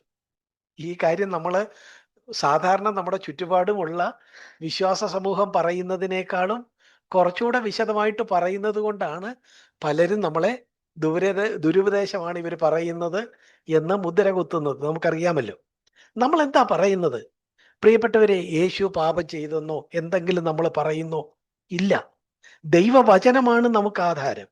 ആ ദൈവവചനം അനുസരിച്ച് അവിടുന്ന് ഈ ഭൂമിയിൽ ഒരു സൃഷ്ടിയുടെ പരിമിതികൾ സ്വീകരിച്ച് ഒരു ദേഹമെടുത്ത് വന്നെങ്കിൽ പോലും അവിടുന്ന് വാക്കിലോ വിചാരത്തിലോ പ്രവൃത്തിയിലോ മനോഭാവത്തിലോ ചിന്തയിലോ ഒന്നും ഒരിക്കലും പാപം ചെയ്തില്ല.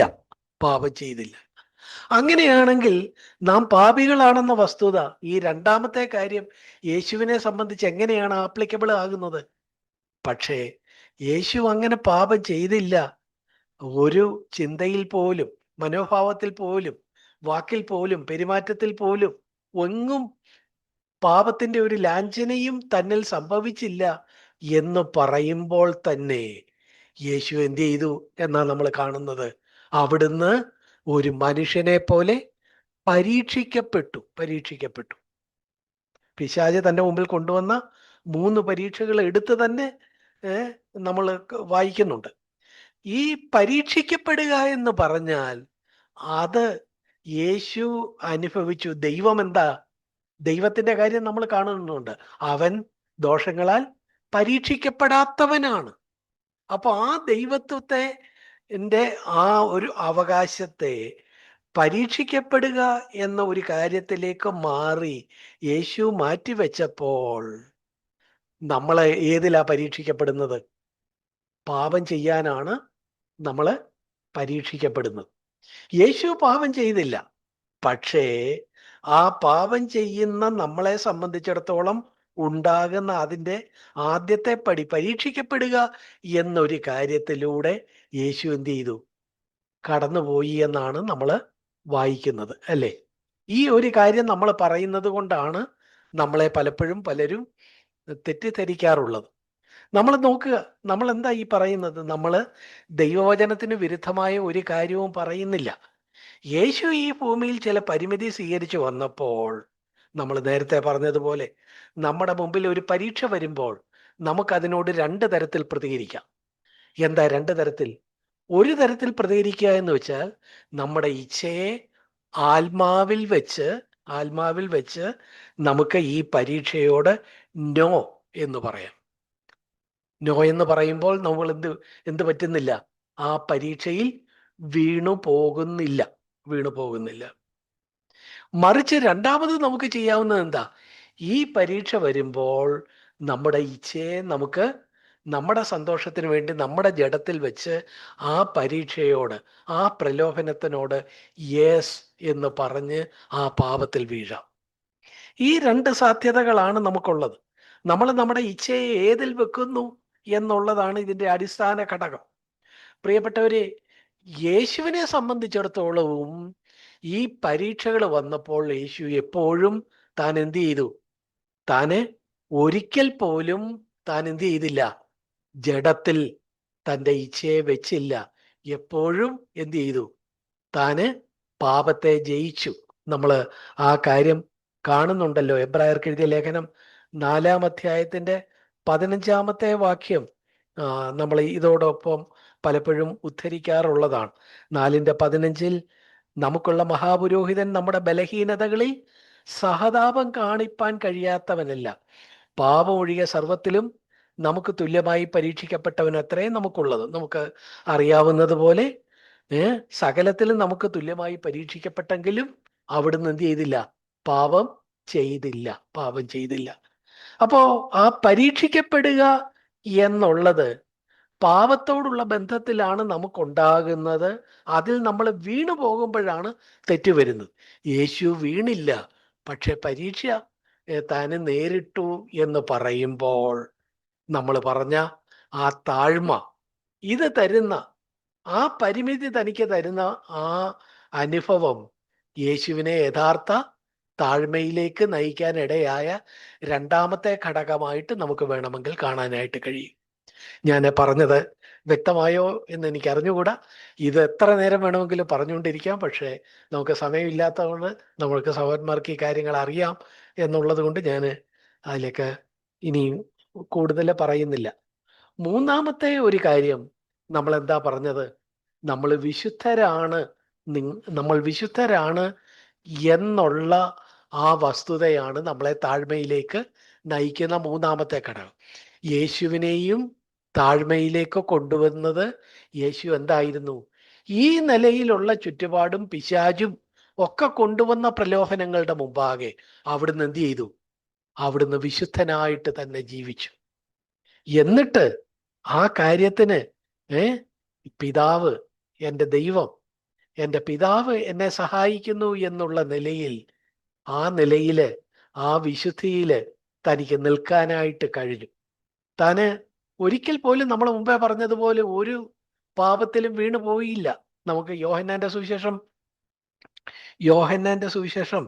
8-ാം അധ്യായം അതിൻ്റെ 46-ാമത്തെ വാക്യത്തിൽ യേശു തന്നെ ഒരു വെല്ലുവിളി പോലെ തന്നെ തുറിച്ചു നോക്കി തൻ്റെ എല്ലാ കാര്യങ്ങളും ഇങ്ങനെ ശ്രദ്ധിച്ച് ഇവനെ എവിടെയെങ്കിലും വാക്കുകൊണ്ടോ ക്രിയ കൊണ്ടോ പിടികൂടണം എന്ന് പറയുന്ന പരീശന്മാരോടൊക്കെ പറഞ്ഞ ഒരു വെല്ലുവിളി പോലെ പറഞ്ഞ ഒരു സെന്റൻസ് നമ്മൾ കാണുന്നുണ്ടല്ലോ. 8:46, യോഹന്നാൻ 8:46, നിങ്ങളിൽ ആർ എന്നെ പാപത്തെക്കുറിച്ച് ബോധം വരുത്തുന്നു? എന്നെ പാപത്തെക്കുറിച്ച് ബോധം വരുത്താൻ നിങ്ങളിൽ ആർക്ക് കഴിയും? വെല്ലുവിളി പോലെ യേശു ചോദിക്കുമ്പോൾ ഒറ്റ ഒരാള് അതിനൊരു മറുപടി പറയുന്നില്ല. ഇത് കാണിക്കുന്നത് എന്താ? യേശു വിശുദ്ധനായിരുന്നു എന്നുള്ള വസ്തുത നോക്കുക. നമ്മളെ തുടക്കത്തിൽ പറഞ്ഞ ഈ 3 ഘടകങ്ങളും നമുക്ക് വേണമെങ്കിൽ യേശുവിനെ സംബന്ധിച്ചും യാഥാർത്ഥ്യമായിരുന്നു എന്ന് നമുക്ക് പറയുകയും, ഈ യേശുവിൽ ഈ 3 ഘടകങ്ങളും തരുന്ന താഴ്മ അതിൻ്റെ പൂർണ്ണ അർത്ഥത്തിൽ യേശുവിലാണ് നമുക്ക് കാണാൻ കഴിയുന്നതെന്നും, ആ യേശുവാണ് നമ്മളോട് പറയുന്നത് താഴ്മയും സൗമ്യതയും എന്നിൽ നിന്ന് നിങ്ങൾ പഠിക്കണം എന്ന് പറയുമ്പോൾ എത്ര ഭംഗിയായിരിക്കുന്നു കാര്യം. നമുക്ക് നേരത്തെ നമ്മുടെ ദൈനംദിന ജീവിതത്തിൽ നിന്ന് നമുക്ക് താഴ്മ പഠിക്കാൻ കഴിയും എന്ന് പറഞ്ഞതുപോലെ തന്നെ ഇവിടെ ഒരു ആളിൽ നിന്ന് നമുക്ക് താഴ്മ പഠിക്കാൻ കഴിയും. അതാരാണ്? യേശുവാണ്. ഇതുപോലെ വേറൊരാളില്ല ലോകത്ത്. വേറൊരാളിനെ ഈ നിലയിൽ താഴ്മ പഠിക്കാനായിട്ട് നമുക്ക് എടുക്കാനില്ല. എന്തുകൊണ്ടാ?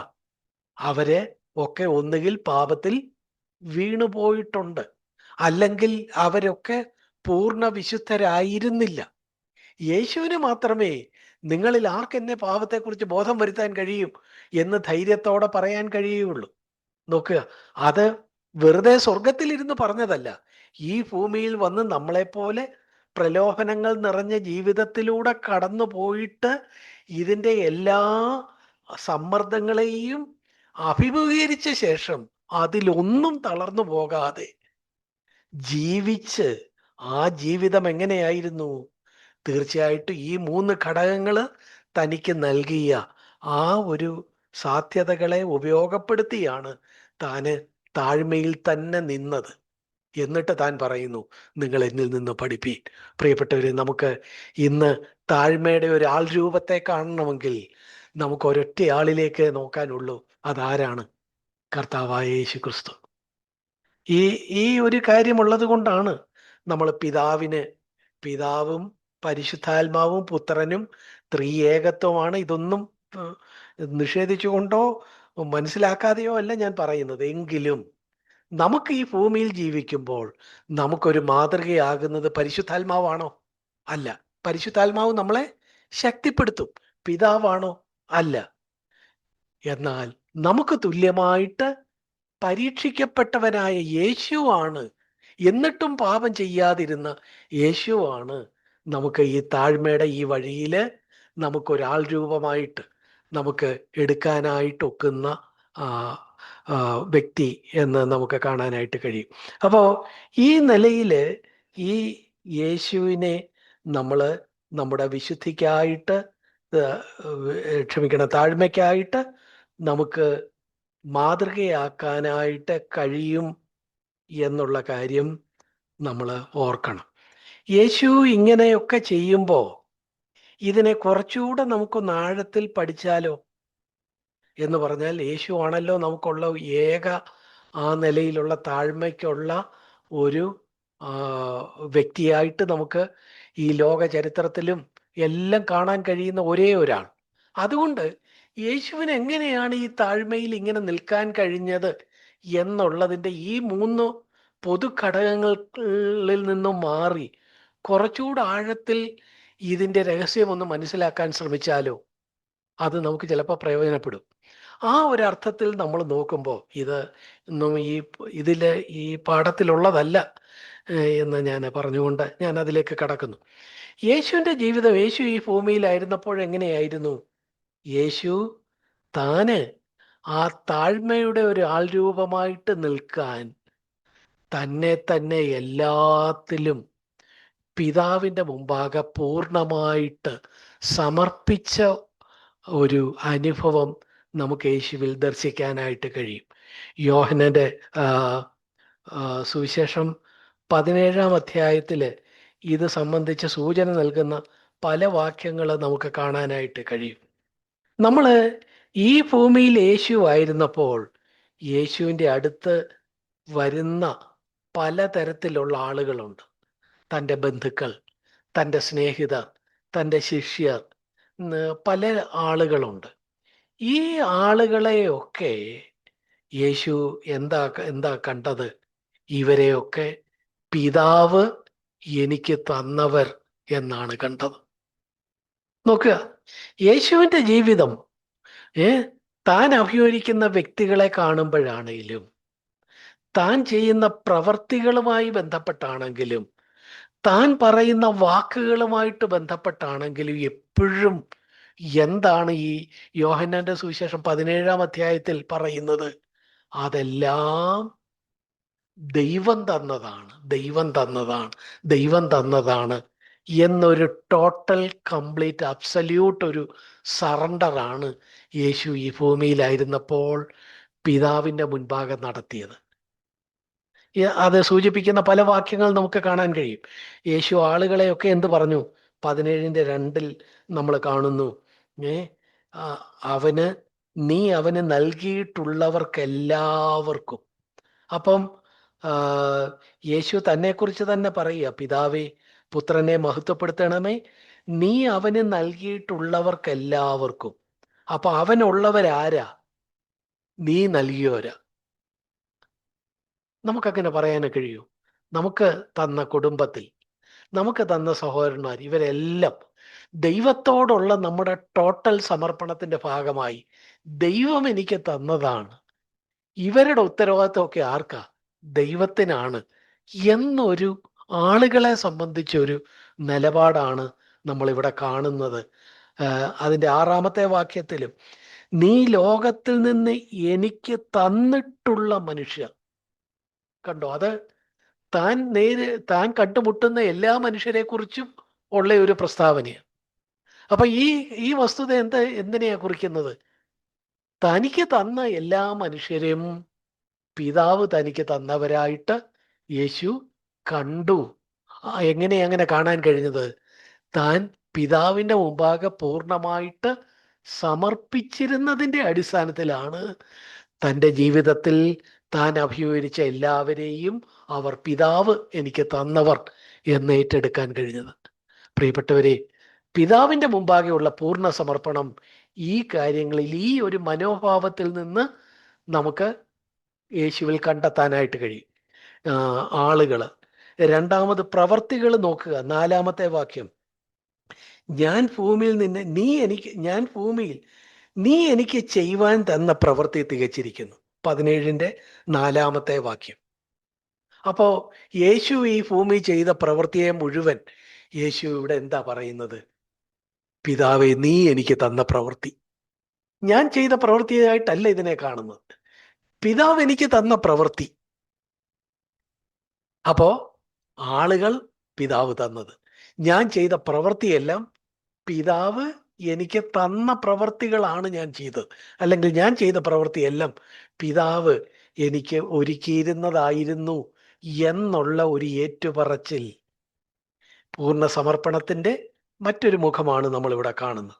നോക്കുക, താൻ പറഞ്ഞ വാക്കുകളെ കുറിച്ചോ 17ന്റെ 8ാമത്തെ വാക്യം നോക്കുക. 17ന്റെ 8ാമത്തെ വാക്യം, നീ എനിക്ക് തന്ന വചനം ഞാൻ അവർക്ക് കൊടുത്തു. 17:8. അപ്പോ യേശു കൊടുത്ത വചനമെല്ലാം എവിടുന്ന് കിട്ടിയതാ? പിതാവ് പിതാവ് തന്നതാണ് എന്നാണ് പറയുന്നത്. മറ്റ് യോഹന്നാന്റെ സുവിശേഷം 8ാം അധ്യായത്തിലേക്ക് വരുമ്പോൾ അവിടെയും ഈ വാക്കുകളെക്കുറിച്ച് ഈ നിലയിലൊരു പരാമർശം നമുക്ക് കാണാൻ കഴിയും. 8ന്റെ 26ാമത്തെ വാക്യം, അവിടെ യേശു പറയുന്നു, നിങ്ങളെക്കുറിച്ച് വളരെ സംസാരിപ്പാനും വിധിപ്പാനും എനിക്കുണ്ട്, എങ്കിലും എന്നെ അയച്ചവൻ സത്യവാനാകുന്നു. അതാരാ എന്നെ അയച്ചവൻ? സത്യവാൻ എന്ന് പറയുന്നത് ആരാണ്? പിതാവാണ്. എന്നിട്ട് ആ പിതാവിനെ കുറിച്ച് തുടർന്ന് പറയുന്നത് എന്താ? അവനോട് കേട്ടത് തന്നെ ഞാൻ ലോകത്തോട് സംസാരിക്കുന്നു. അപ്പൊ ഞാൻ ഈ സംസാരിക്കുന്നതൊക്കെ എവിടുന്ന? പിതാവ് എനിക്ക് തന്ന വാക്കുകളാണിത് എന്നാണ് യോഹന്നാൻ 8:26 നമ്മൾ കാണുന്നു. 12ാം അധ്യായത്തിന്റെ 49ാമത്തെ വാക്യം നോക്കുക. അവിടെ യേശു തുറന്നു പറയുന്നു, ഞാൻ സ്വയമായി സംസാരിച്ചിട്ടില്ല, എന്നെ അയച്ച പിതാവ് തന്നെ ഞാൻ ഇന്നത് പറയണമെന്നും ഇന്നത് സംസാരിക്കണമെന്നും കൽപ്പന തന്നിരിക്കുന്നു. എത്ര വ്യക്തമായിട്ട് പറഞ്ഞിരിക്കുന്നു! 12:49. പിതാവ് തന്നെ ഞാൻ ഇന്നത് പറയണം, ഇന്നത് പറയണം. കൃത്യം വാക്ക് എനിക്ക് അതാരിൽ നിന്ന് കിട്ടിയതാ? പിതാവിൽ നിന്ന് കിട്ടിയതാ. ഇന്നത് പറയണം, ഇന്നത് സംസാരിക്കണം. ഇത് പിതാവ് തന്ന കൽപ്പന അനുസരിച്ചാണ് ഞാൻ ചെയ്തത്. അപ്പോ യേശു ചെയ്ത പ്രവൃത്തിയുടെ ഉത്തരവാദിത്വം യേശുവിനാണോ? അല്ല, പിതാവിന്. യേശു സംസാരിച്ച വാക്കുകളുടെ ഉത്തരവാദിത്വം യേശുവിനാണോ? അല്ല, അത് പിതാവിന്. യേശു ആളുകളോട് ഇടപെട്ടു, പലതരത്തിലുള്ള ആളുകളോട് ഇടപെട്ടു, അല്ലെ പലതരത്തിലുള്ള ആളുകൾ യേശുവിനെ അഭിമുഖീകരിച്ചു. അവരുടെയൊക്കെ ആ ആളുകളുടെയൊക്കെ ഉത്തരവാദിത്വം യേശുവിനായിരുന്നു. ഇവിടെ നമ്മൾ കാണുന്നു, അല്ല, പിതാവ് എനിക്ക് തന്നിട്ടുള്ളവർ. കണ്ടോ? അപ്പോൾ ആളുകളെ സംബന്ധിച്ച്, സംസാരത്തെ സംബന്ധിച്ച്, പ്രവൃത്തിയെ സംബന്ധിച്ച് ഒക്കെ അത് പിതാവിൻ്റെതാണ് എന്ന് പറയണമെങ്കിൽ പിതാവിൻ്റെ മുമ്പാകെ ഒരു പൂർണ്ണ സമർപ്പണം യേശുവിന് ഉണ്ടായിരുന്നത് കൊണ്ടാണ് ഈ കാര്യങ്ങളെ അങ്ങനെ കാണാൻ കഴിഞ്ഞത് എന്നാണ് ഞാൻ പറയാൻ ആഗ്രഹിക്കുന്നത്. പ്രിയപ്പെട്ടവരെ, ഇതൊക്കെ പോരാഞ്ഞിട്ട് നമ്മൾ 17ാം അധ്യായത്തിലെ 10ാമത്തെ നമ്മുടെ പ്രിയപ്പെട്ട ഒരു വാക്യം യേശു പറഞ്ഞത് നമുക്കറിയാം. യോഹന്നാൻ 17ന്റെ 10ാമത്തെ വാക്യം, എൻ്റേതെല്ലാം നിൻ്റേതും നിൻ്റേത് എൻ്റേതുമാകുന്നു. യേശു പിതാവിനോട് പറയുക, എൻ്റേതെല്ലാം. നേരത്തെ വാക്കിനെ കുറിച്ച് പറഞ്ഞു, പ്രവൃത്തിയെക്കുറിച്ച് പറഞ്ഞു, ആളുകളെ കുറിച്ച് പറഞ്ഞു. ഇനിയും പറയാൻ വല്ലതും വിട്ടുപോയിട്ടുണ്ടെങ്കിൽ എൻ്റേതെല്ലാം നിൻ്റേത്. Total, complete, absolute and perfect surrender. ആ സറണ്ടർ അതൊരു പുസ്തകത്തിൽ എഴുതി വെച്ചേക്കുന്ന ഒന്നല്ല, അതൊരു തത്വമല്ല. അത് പ്രായോഗിക ജീവിതത്തിൽ, നമ്മുടെ പ്രായോഗിക ജീവിതം എന്ന് പറയുന്നത് നമ്മുടെ പ്രവൃത്തി, നമ്മുടെ വർത്തമാനം, നമ്മൾ ഇടപെടുന്ന ആളുകൾ, നമ്മൾ ചെയ്യുന്നതെല്ലാം അതിലേക്ക് യേശു കണ്ടോ അതിനെ കൊണ്ടുവന്ന് ഈ നിലയിൽ അക്നോളജ് ചെയ്യുന്നു, ഏറ്റുപറയുന്നു. ഇത് യേശുവിൻ്റെ താഴ്മയിലേക്ക് നമുക്ക് ഒരു സൂചന നൽകുന്ന വളരെ അടിസ്ഥാനപരമായ ഒരു കാര്യമാണ്. പ്രിയപ്പെട്ടവരെ, നമുക്കും യേശുവിൻ്റെ ഈ താഴ്മ വേണമെങ്കിൽ എന്ത് വേണം? ഈ ഒരു പൂർണ്ണ സമർപ്പണം നമുക്ക് വേണം. നമ്മൾ സമർപ്പിച്ചിട്ടുണ്ട്, ഇല്ലെന്നല്ല പറയുന്നത്. പക്ഷെ ഇങ്ങനെ ഓരോ ഘടകങ്ങളെ എടുത്ത് നമ്മൾ ഈ പിതാവിൻ്റെ മുമ്പാകെ വെച്ചിട്ടുണ്ടോ? എൻ്റെ ഭാര്യ, എൻ്റെ കുഞ്ഞുങ്ങൾ എൻ്റേതല്ല ദൈവമേ, നീ തന്നത്. എൻ്റെ സഹോദരന്മാർ നീ തന്നത്. എൻ്റെ ഈ പറയുന്ന ഈ കാര്യം നീ തന്നത്, നിന്നിൽ നിന്ന് എനിക്ക് ലഭിച്ചത്. ഓ, ഈ നിലയിൽ എൻ്റെ ഈ പ്രവൃത്തി, ഇന്ന് ഞാൻ ചെയ്യാനിരിക്കുന്ന ഈ പ്രവൃത്തി, നീ പറയുന്നത്, നീ അനുവദിക്കുന്നത് മാത്രം ഞാൻ ചെയ്യും. കണ്ടോ? ആ പൂർണ്ണ സമർപ്പണം കേവലം 10 കൊല്ലം മുമ്പെടുത്ത ഒരു തീരുമാനത്തിൽ ഒതുങ്ങി നിൽക്കുന്നില്ല. ഡേ ടു ഡേ ലൈഫിലേക്ക് കൊണ്ടുവരാൻ യേശുവിനെ നമ്മൾ മാതൃകയാക്കുക. അങ്ങനെ മാതൃകയാക്കുമ്പോഴേ യേശുവിൻ്റെ താഴ്മയെ നമുക്ക് പ്രായോഗിക തലത്തിൽ അനുഭവിക്കാനായിട്ട് കഴിയുള്ളൂ. പ്രിയപ്പെട്ടവരെ, നമുക്ക് ഈ പൂർണ്ണ സമർപ്പണമുണ്ടോ? പൂർണ്ണ സമർപ്പണമുണ്ടോ ഉണ്ടോ എന്ന് ഉള്ളതിലേക്ക് കണ്ടെത്താൻ കഴിയുന്ന ചില കാര്യങ്ങൾ നമുക്ക് ചിന്തിച്ചെടുക്കാനായിട്ട് കഴിയും.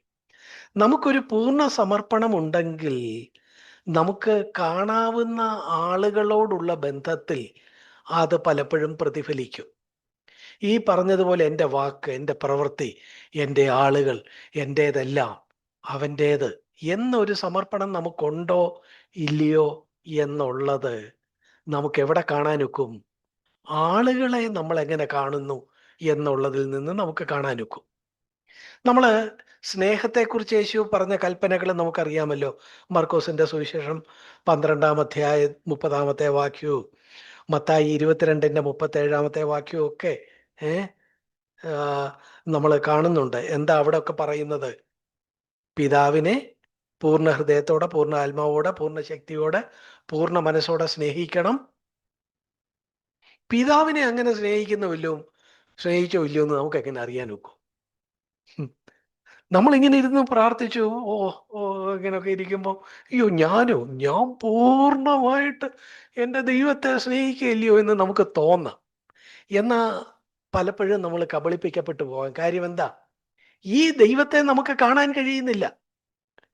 എന്നാൽ അവിടെ നമ്മൾ കബളിപ്പിക്കപ്പെട്ടു പോകാതിരിക്കാൻ കർത്താവ് എന്തോ ചെയ്തു? അത് നിനക്ക് എങ്ങനെ മനസ്സിലാക്കാൻ കഴിയും?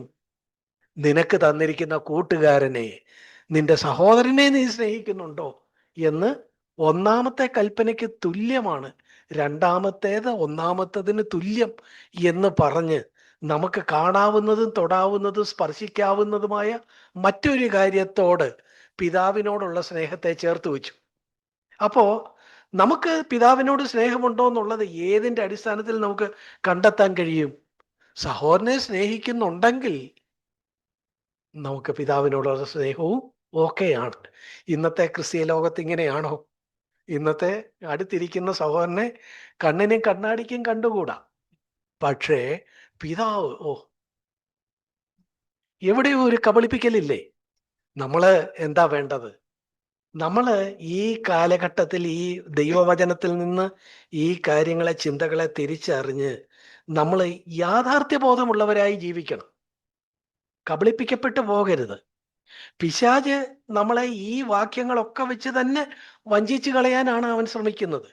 നമ്മുടെ ചുറ്റുപാടുമുള്ള ചിലപ്പോൾ വേർപെട്ട വിഭാഗങ്ങളിൽ ചിലര് ഈ തെറ്റായ മാതൃകയിൽ പോയെന്നിരിക്കാം. പക്ഷേ നമ്മളെ വിളിച്ചേക്കുന്നത് ഇത് കൃത്യമായിട്ട് അതിൻ്റെ യാഥാർത്ഥ്യം കണ്ടെത്തി ആ നിലയിൽ ജീവിക്കാനാണ്.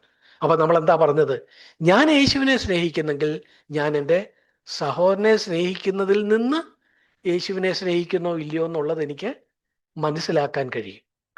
ഈ പറഞ്ഞ കാര്യം, ഈ തത്വം നമുക്ക് ഇവിടെ എടുത്താലോ, ഇവിടെ താഴ്മയോടുള്ള ബന്ധത്തിൽ നമുക്ക് എടുക്കാൻ കഴിഞ്ഞാൽ നമുക്ക് യഥാർത്ഥത്തിൽ നമുക്ക് താഴ്മയുണ്ടോ എന്ന് കണ്ടെത്താൻ ഒക്കും. ദൈവം മുമ്പാകെ താഴ്മ, അത് പറയുമ്പോൾ നമ്മൾ വിചാരിക്കും അയ്യോ ദൈവം മുമ്പാകെ എനിക്ക് താഴ്മയില്ലേ? എന്തോ ഒരു താഴ്മയുള്ള മനുഷ്യൻ. ഞാൻ നടക്കുമ്പോൾ ചെടി പോലും അനങ്ങാതാ ഞാൻ നടക്കുന്നത്. മുണ്ട് താത്തിയിട്ട് ഒരിക്കലും മടക്കി കുത്ത പോലും ഇല്ല. കർത്താവിൻ്റെ വിലയേറിയ ദാസൻ. എന്തെല്ലാം തട്ടിപ്പും ചിന്തകളാണ് നമുക്കുള്ളത്. പ്രിയപ്പെട്ടവരെ, സഹോദര, നീ അങ്ങനെ ആണ് ചിന്തിക്കുന്ന, താഴ്മയുണ്ടെന്ന് ചിന്തിച്ചാൽ അതെവിടെ പ്രകടമാകണം? കാണാവുന്ന മനുഷ്യരുടെ മുമ്പാകെ നിനക്ക് താഴ്മയുണ്ടെങ്കിൽ അത് നിനക്ക് ദൈവത്തിന്റെ മുമ്പാകെ താഴ്മയുണ്ടെന്നുള്ളതിലേക്ക് വിരല് ചൂണ്ടും. അപ്പോ നമ്മൾ എന്താ വേണ്ടത്?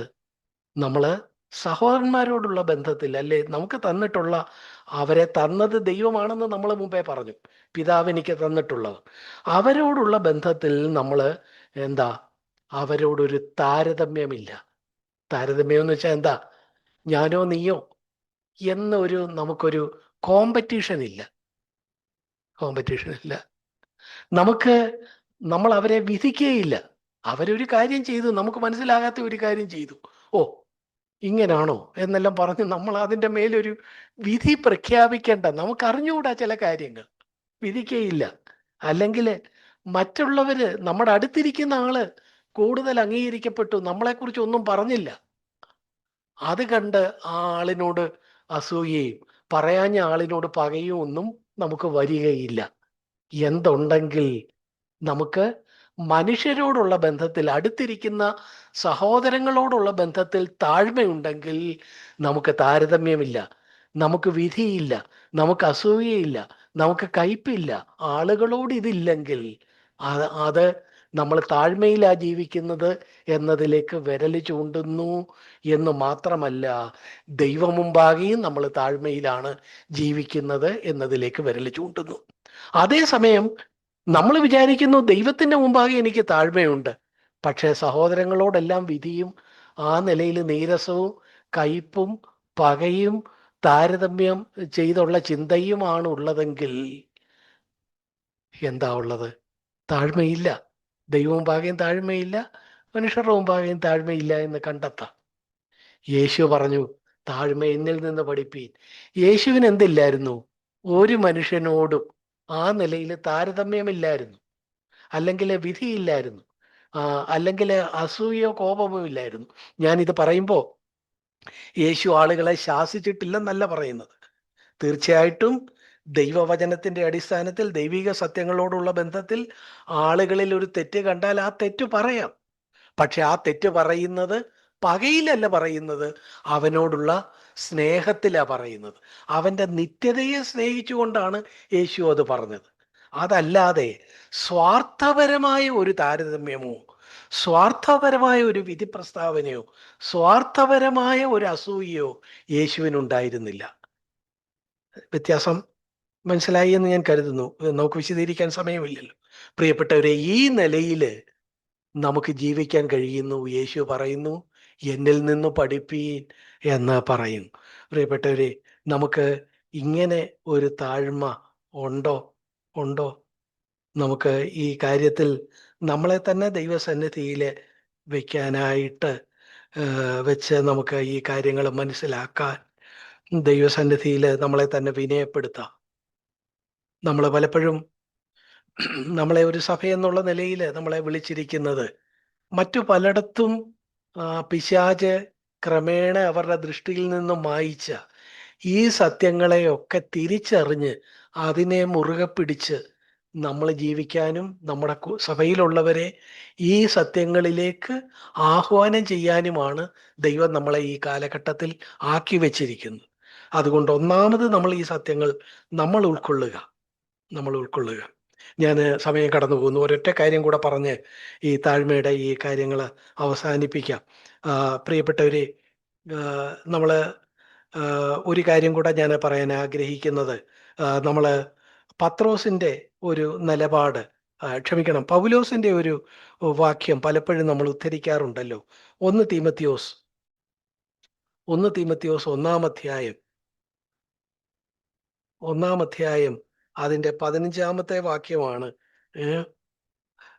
നമ്മൾ പലപ്പോഴും പൗലോസിൻ്റെതായിട്ട് ഉദ്ധരിക്കാറുള്ള ഒരു വാക്യം. ക്രിസ്തുയേശു പാപികളെ രക്ഷിപ്പാൻ ലോകത്തിൽ വന്നു എന്നുള്ളത് വിശ്വാസ്യവും എല്ലാവരും അംഗീകരിപ്പാൻ യോഗ്യവുമായ വചനം തന്നെ. ആ പാപികളിൽ ഞാൻ ഒന്നാമൻ.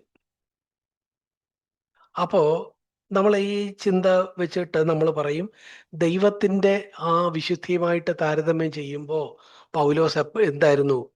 തന്നെ തന്നെ പാപിയിൽ ഒന്നാമനായിട്ട് കണ്ടു. അപ്പോൾ എത്ര നാള് ഇങ്ങനെ ആളുകളെ ഉപദേശിച്ചും ഒക്കെ മുന്നോട്ട് പോയിട്ടും ഇപ്പോഴും പാപിയിൽ ഒന്നാമനായിട്ട് തന്നെ നിൽക്കുന്ന ഈ പൗലോസ് ദൈവത്തിന്റെ അടുത്ത് ചെല്ലാൻ വല്ലോ യോഗ്യനാണോ? അല്ല. അതുകൊണ്ട് ദൈവത്തിന്റെ മുമ്പാകെ എപ്പോഴും താഴ്മയിൽ നിൽക്കാൻ പൗലോസിനെ സഹായിച്ചത് എന്താ? പൗലോസിനെ സഹായിച്ചത് താൻ പാപിയാണ് എന്ന കണ്ടെത്തലാണ് എന്ന് ചിലപ്പോൾ നമ്മൾ ഈ വാക്യത്തോടുള്ള ബന്ധത്തിൽ ചിന്തിച്ചു പോകും. എന്നാൽ അത് നാണയത്തിന്റെ ഒരു വശം മാത്രമാണ്. നമുക്കും പലപ്പോഴും ഇത് പറ്റാം. നമ്മൾ പറയും, അയ്യോ പാപിയും ദോഷിയും ഒന്നിനും കൊള്ളാത്തവനുമായ എന്നെ എന്ന് പറഞ്ഞ് നമ്മൾ നമ്മുടെ പാപത്തെ, നമ്മൾ പാപികളാണെന്നുള്ള വസ്തുത, ആ പാപത്തെ ഗ്ലോറിഫൈ ചെയ്ത് അതിനെ മഹത്വവൽക്കരിച്ച് ആ മഹത്വവൽക്കരണത്തിന്റെ ഭാഗമായിട്ട് താഴ്മയിൽ നിൽക്കാൻ കഴിയുമെന്ന് പറയുന്നത് ശരിയായ ഒരു ഒരു നിലപാടായിട്ട് നമുക്ക് തോന്നുന്നു. നമുക്ക് വചനം മൊത്തത്തിൽ പരിശോധിക്കുമ്പോൾ നമുക്ക് കണ്ടെത്താൻ കഴിയില്ല. പക്ഷേ നമ്മൾ നമ്മൾ തുടക്കത്തിൽ പറഞ്ഞല്ലോ, ഞാൻ പാപിയാണ് എന്നുള്ളത് ഒരു വസ്തുതയാണ്, എന്നെ താഴ്മയിൽ കൊണ്ടുവരുന്ന ഒരു വസ്തുതയാണ്. ശരിയാണ്. പക്ഷേ പൗലോസിന്റെ അനുഭവം തന്നെ നമുക്ക് നോക്കുക. പൗലോസ് നമുക്ക് വേറെ രണ്ട് വാക്യങ്ങളൂടെ ഇതിനോട് താരതമ്യം ചെയ്യുമ്പോൾ വേഗത്തിൽ പറയാനിരിക്കുന്ന കാര്യം വ്യക്തമാകുമെന്ന് എനിക്ക് തോന്നുന്നു. ഇവിടെ 1 തീമോഥെയോസ് 1:15 ഞാൻ പാപികളിൽ ഒന്നാമൻ എന്ന് പൗലോസ് അവിടെ പ്രഖ്യാപിക്കുമ്പോൾ തന്നെ ഇതിൻ്റെ എതിർ എതിർ കോണിലുള്ള, അല്ലെങ്കിൽ ഇതിൻ്റെ എതിർ ചേരിയിലുള്ള, അല്ലെങ്കിൽ ഇതിൻ്റെ വിരുദ്ധ കോടിയിലുള്ള മറ്റ് പല പ്രസ്താവനകൾ പൗലോസ് നടത്തിയിട്ടുണ്ട്. നമുക്ക് ചില പ്രസ്താവനകൾ നോക്കാം. 1 തെസ്സലോനിക്കർ 2-ാം അധ്യായം 1 തെസ്സലോനിക്കർ 2-ാം അധ്യായം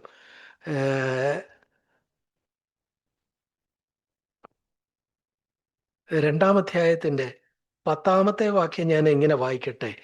വിശ്വസിക്കുന്ന നിങ്ങളുടെ ഇടയിൽ ഞങ്ങൾ എത്ര പവിത്രമായും നീതിയായും അനിന്യമായും നടന്നു എന്നതിന് നിങ്ങളും ദൈവവും സാക്ഷി. ഞാന് നിങ്ങളുടെ ഇടയിൽ എത്ര പവിത്രമായി നടന്നു, എത്ര നീതിയായി നടന്നു, എത്ര അനിന്യമായി, ഒരു ആരോപണവും പറയാനില്ലാത്ത നിലയിൽ നടന്നു. ഈ നടപ്പിന് നിങ്ങളും സാക്ഷി, എല്ലാം കാണുന്ന ദൈവവും സാക്ഷി. ആരായി പറയുന്നത്? പാപിയിലെ ഒന്നാമനായി പറയുന്നത്. ഇത് തമ്മിൽ എന്തോ ഒരു വൈരുദ്ധ്യം അല്ലേ? പാപിയിൽ ഒന്നാമനെ എങ്ങനെയാണ് പറയാൻ കഴിയുന്നത്? ഞാൻ പവിത്രവും യോഗ്യവും മാന്യവുമായി നടന്നു എന്നുള്ളതിന് നിങ്ങളും ദൈവവും എല്ലാം സാക്ഷി. ഒരൊറ്റ കുഴപ്പം എന്നെക്കുറിച്ച് കാണിച്ചു തരാമോ? ആരായി പറയുന്നത്? പാപിയിൽ ഒന്നാമൻ പറയുക. നോക്കുക, മറ്റൊരു വാക്യം നോക്കുക.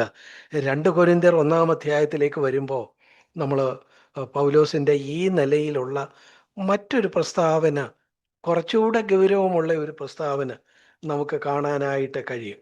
2 കൊരിന്ത്യർ 1-ാം അധ്യായം അതിൻ്റെ 12-ാമത്തെ വാക്യം, ഞങ്ങൾ ലോകത്തിൽ വിശേഷാൽ നിങ്ങളോട് ജഡജ്ഞാനത്തിലല്ല ദൈവകൃപയിലത്രേ ദൈവം നൽകുന്ന വിശുദ്ധിയിലും നിർമ്മലതയിലും പെരുമാറിയിരിക്കുന്നു എന്ന് ഞങ്ങളുടെ മനസാക്ഷിയുടെ സാക്ഷ്യം തന്നെ ഞങ്ങളുടെ പ്രശംസ.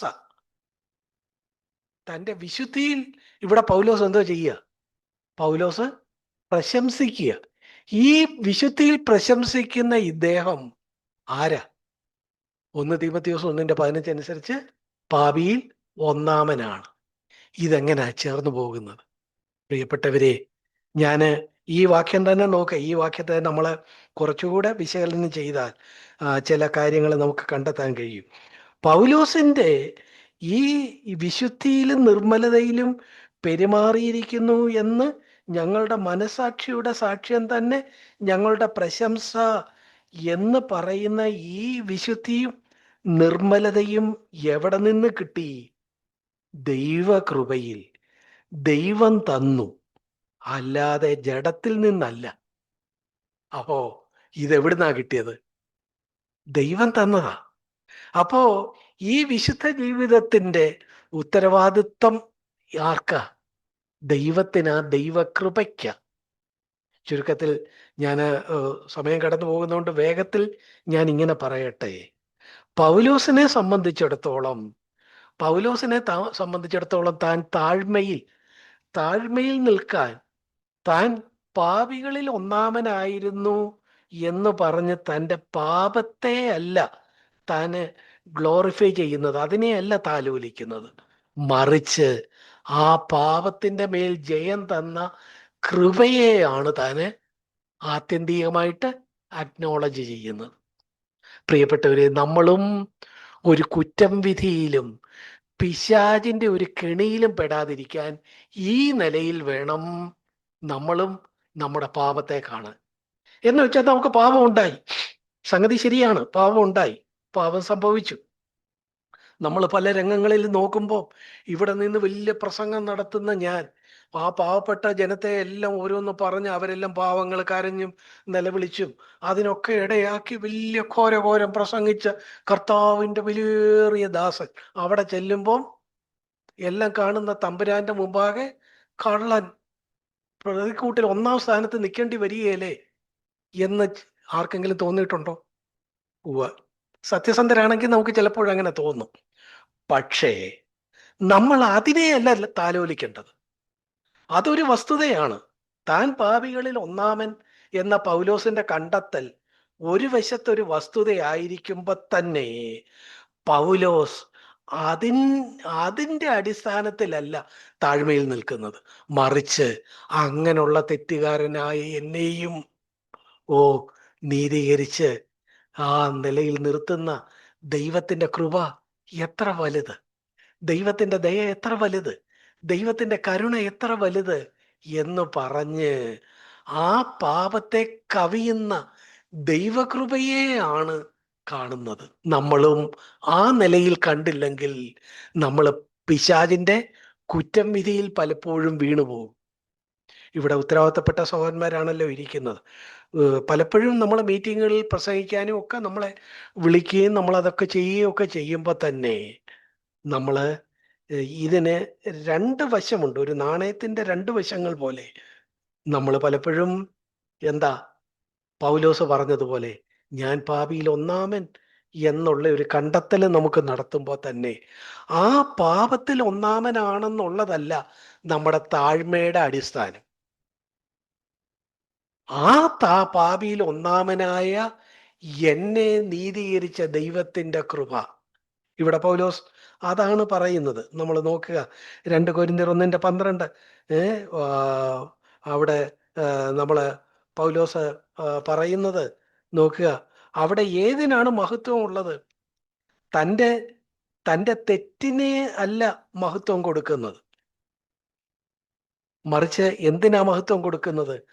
തെറ്റുകാരനായ തന്നെ എന്താക്കി തീർത്തു? തന്നെ ആ നിലയില്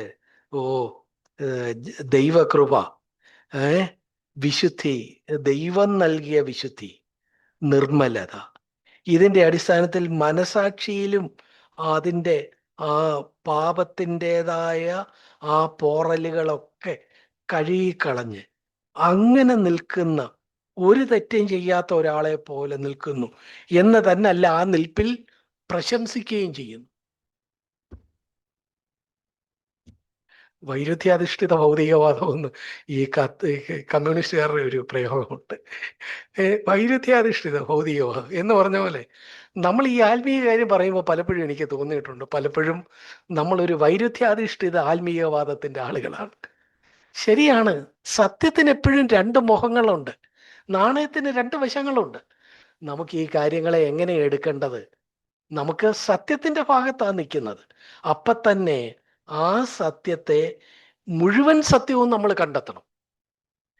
ഭാഗികമായ ഒരു സത്യത്തിന്റെ ഭാഗത്ത് പാപികളിൽ നമ്മൾ ഒന്നാമരാണ്, ശരി. അത് നമ്മളെ എന്തിലേക്ക് നയിക്കണം?